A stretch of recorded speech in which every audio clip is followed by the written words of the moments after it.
Region 9 head-to-heads have begun. The Utah Mammoth have one of the biggest comebacks in franchise history and so much more. All in this episode of the Southern Utah Sports Report.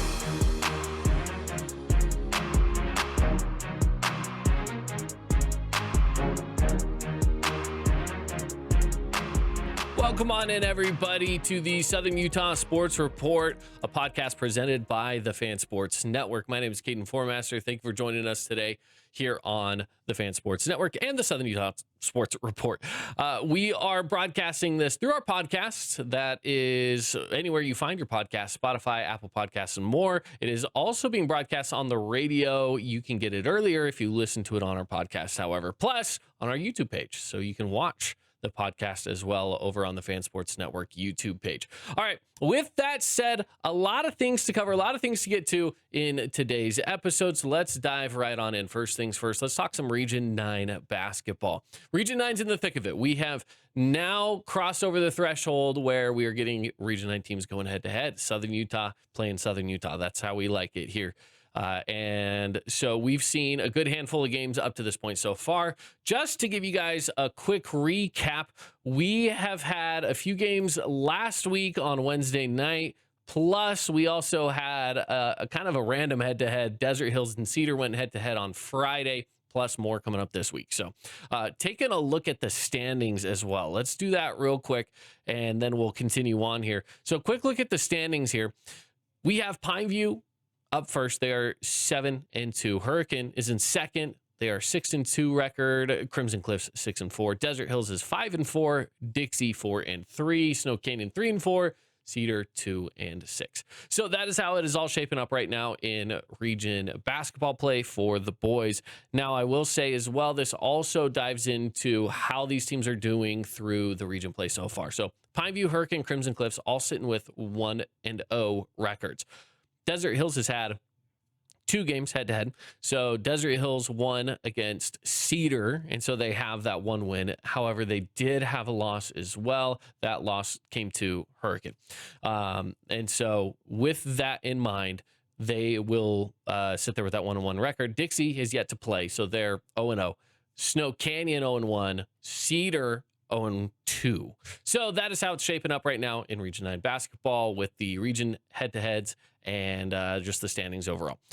Taking a look at some of the most recent games as well. So we have, first up, looking back on a Friday night again, Desert Hills took on Cedar, just to give you some of the most recent action. And this was a 50-45 win for Desert Hills over Cedar. Close game, good game. It took place up in Iron County at Cedar High School. And Ty Rowley with the Reds had 20 points, 3 threes. Fantastic game from him. Taufa had 17. Tyson Arthur was 16. So overall, good game. A little more evened out scoring for Desert Hills, but still ultimately a really good, really close game. Ty Rowley, though, for Cedar, putting on a show with 20 points. Fantastic game from him. And you know, the Reds were close.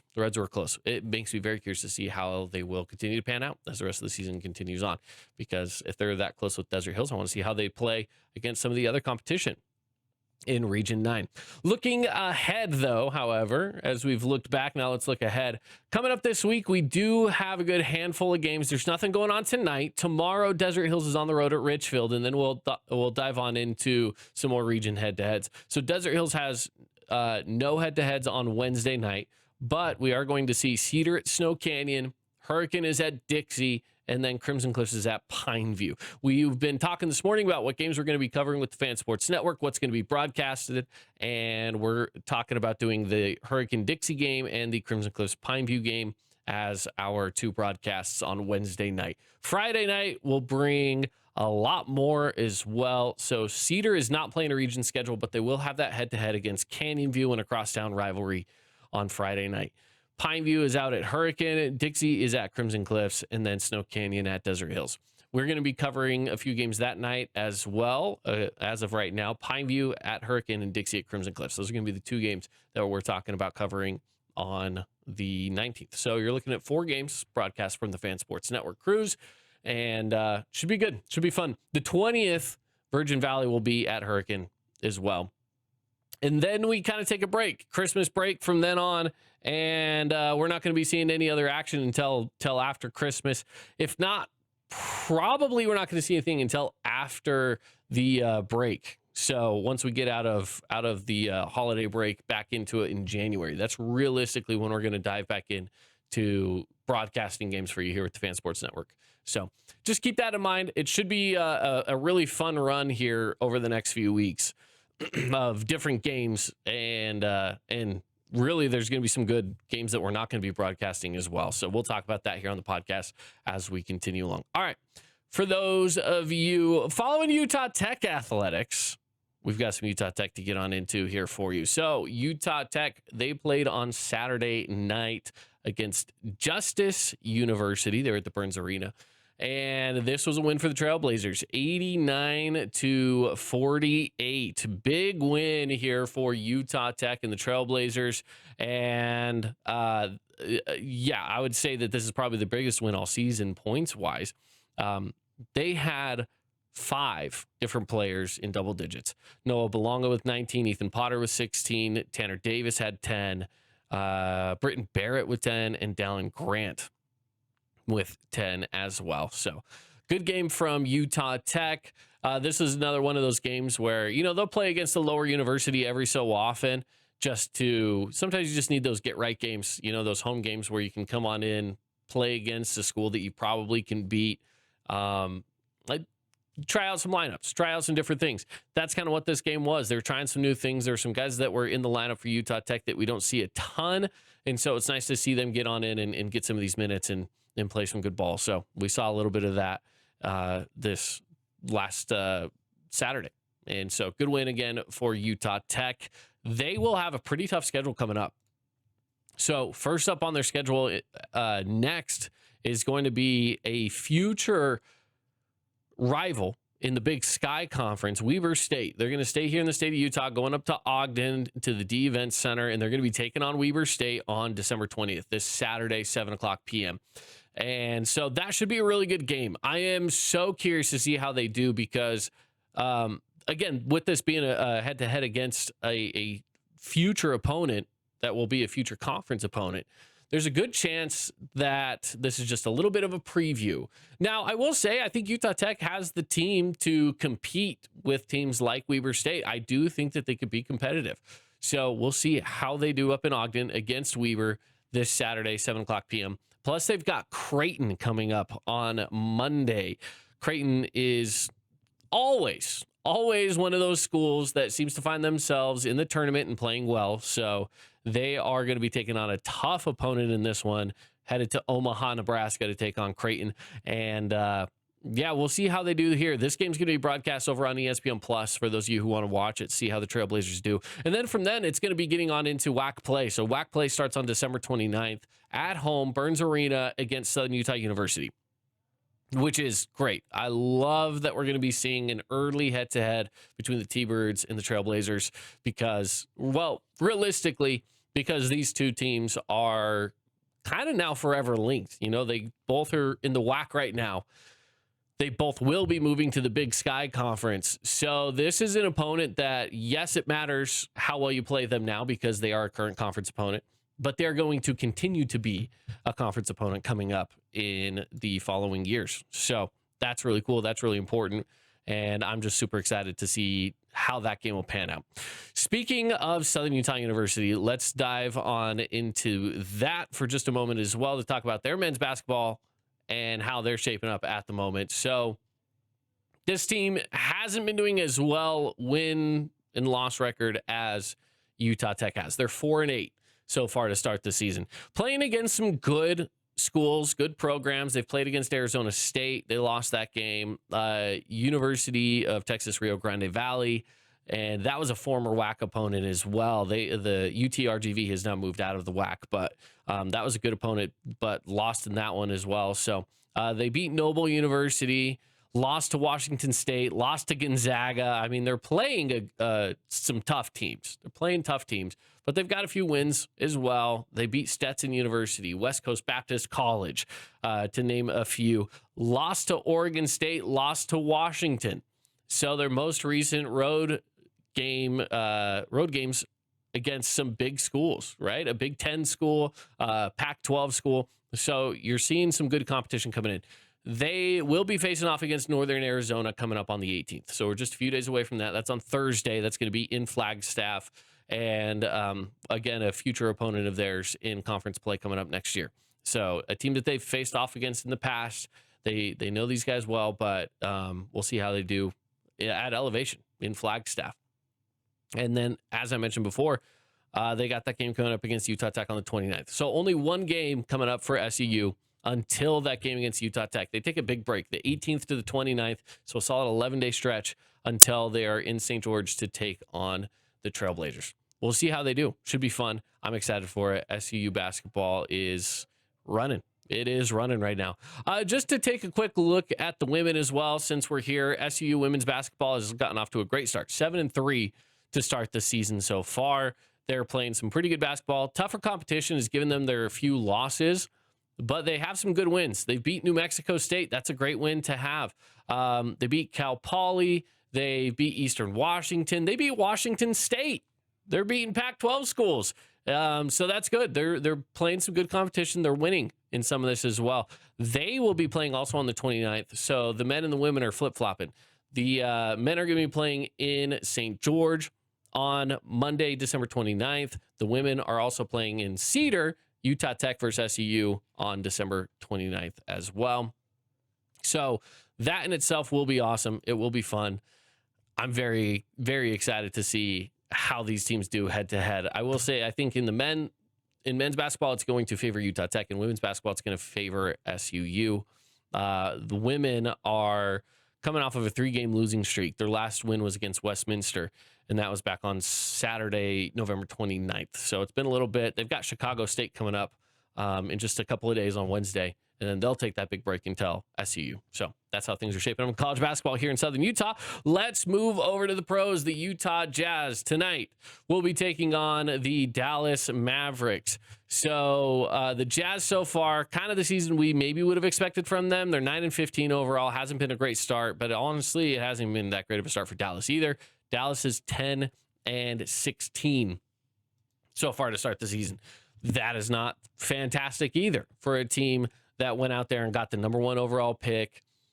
But it's the fallout of losing Luka. I mean, you look at what the Lakers are doing. The Lakers are looking pretty good. So, I don't know. I think they were I've always thought they were on the losing end of that deal. When you trade Luka for Anthony Davis, I just thought that was kind of arguably one of the dumber things that they possibly could have done. And I think it's showing now why that is the case.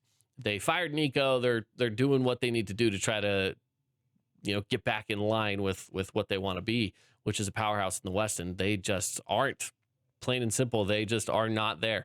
So we'll see what they look like tonight. They've been a little beat up and bruised. Cooper Flagg's healthy, though. So for you Jazz fans, anybody going to this game tonight, you will be seeing some Cooper Flagg action. I don't know if Anthony Davis is going to be in it or not. He's been day-to-day. So there's a possibility he'll be there, but who knows? Daniel Gafford's out, so Dwight Powell's probably going to start. Klay Thompson will be in the lineup for Dallas. That's what to expect there. And then as far as the Jazz go, the Jazz are coming off that win against the Grizzlies. They had that good game against Memphis, and where they won 130-126. So with what the Jazz are doing right now, they're feeling hot, coming back home. I'm not going to say anything's guaranteed, though. Could be a fun game, but I don't think that anything's guaranteed. They are fairly healthy. Nurkic is still out. We saw some pretty good minutes from Kevin Love recently, so I don't know if he's going to be stepping in more to that role or if it's going to be Kyle Filipowski. Usually it's been Filipowski as opposed to Kevin Love getting some of those minutes. But we'll see. We'll see what kind of lineup that the Jazz want to roll with here. So, again, that game coming up against Dallas tonight at 7, and it should be fun. It's a home game for the Jazz. They are not favored in this one. Dallas is favored by 1.5, so it's close, but Jazz are not favored. So just keep that in mind. All right, let's move on. We've got a quick look at the world of hockey. First to Vegas, and we'll come back to Salt Lake City. So for Vegas, the Golden Knights, they win 4 of 5 on a road trip. They were on a 5-game road trip, only losing the one game, and that was back a little while ago now, a few games back, where they lost to the Islanders on December 9th. It went all the way to a shootout as well. So, but the Islanders were able to come away with that win. They beat the Blue Jackets in a game on Saturday, and they won't play again until Wednesday back at home. But again, on this trip, they win against the Devils, the Rangers, the Flyers, and the Blue Jackets. Good stretch for the Vegas Golden Knights. And how things are shaping up for Las Vegas right now in the West puts them number one with with these few wins. So they've overtaken the Ducks. They're sitting at number one in the Pacific Division, which is a great spot to be as the playoff race is going to start to thicken up here once we hop on over into the new year. As for the Utah Mammoth, they had arguably one of the best wins in franchise history. Comeback win in Pittsburgh. They were down 3-0 heading on into the final period. And in that period, they scored very quickly 3 goals. Boom, boom, boom. Got it all tied up at 3. And they rode that all the way into overtime. They finally got, I will say this, they did get 4 goals, but they allowed one to the Penguins as well. So 4 goals in the third period, allowing 1. Got it into overtime, and then it was Dylan Guenther, who always seems to come in clutch, getting that final goal in overtime to get the win. So massive comeback win for Utah. And it feels like they are finally rolling. It feels like they're finally rolling. The Utah Mammoth have not looked good. For those of you following hockey, they have not looked good through these last few months. Really, once winter hit, they have struggled. But I will say, they have now got 2 wins in a row. Okay, they beat the Kraken, they beat the Penguins, they got the Bruins coming up tomorrow night, so we'll see how they do there. But they have some good wins under their belt now over the last couple of games. Let's see how they do against the Bruins. They got a tough stretch coming up through the rest of the month of December, so should be fun. But it's gonna be tough. It's gonna be tough for sure. Real quick, I want to get to a clip that was played as well, or an interview with Sean Jersey. He got the final goal of regulation. So let's hear what he has to say. Your first goal of the season, can you tell me what you thought when you watched it go in? Yeah, I mean, good traffic. I thought we had some really good momentum going and kind of just following up shift after shift. So, yeah, good play. Nice to see one going. Just the fact that the third period was what it was, largest comeback in franchise history. What does that speak to about this group? And then also, how did that happen? Yeah, I mean, I thought we did a lot of good things throughout. A few plays we probably want back, but we knew we had our game going, and, we knew we just had to get a few more pucks to the net, and thought we did a good job of that in the third, build momentum, and then, like I said, handing shifts off. The group really cares about each other. We care about, having success as a team, and I think did a good job taking care of each other tonight. Does it ever get old watching Guenther score those game winners? Nope. I just self-edge and hugged him. That's it. Just happy, don't ask how, just saw it go in and go from there. What do you like about your D-core continuing to step up beyond the score sheet? Schmidt gets things going first. Yeah, you know what? We had a nice D and goalies dinner last night, so to see Schmidt get the D going kind of motivated me a little bit. But no, it's a great group. I mean, we got such a good group of D in our organization that, like I said, care for each other, push each other every day, have fun with each other. And I think that's really important, is a group who cares and wants success for one another. And, again, to see it tonight is good. All right, there you go. That was Sean Jersey talking about the Utah Mammoths, of course, their last game against the Pittsburgh Penguins, and being able to go out there and get the win. And so we'll see how they do. We got some good Utah Mammoth coming up as well through the month. So it's going to be fun. Mammoth right now kind of sitting in the middle. They are still a ways out from really finding this solid spot in the playoffs. Avalanche are so far ahead right now, by the way. 53 points for the Avalanche compared to the Mammoths, 35. The Avalanche only have 2 losses on the season. They're 23-2 with 7 overtime losses, which Utah has been able to give them one of those as well. But, yeah, that's a good team that's way out in front right now. So this is kind of Colorado's year, if you ask me. Mammoth still they're just sitting in the middle. All right, they're floating around 500, a little under it at the moment, but we'll see how they do with their 35 points. They're still a ways away from getting a little further up in the Central Division. So, yeah, they got to make a push. But we'll see how it goes for them coming up. All right, that will wrap it up for us with the Southern Utah Sports Report. Thank you for joining us here today. We'll be back with more in Southern Utah sports coming up at a later date. Appreciate you being here with us. And until next time, we'll see you.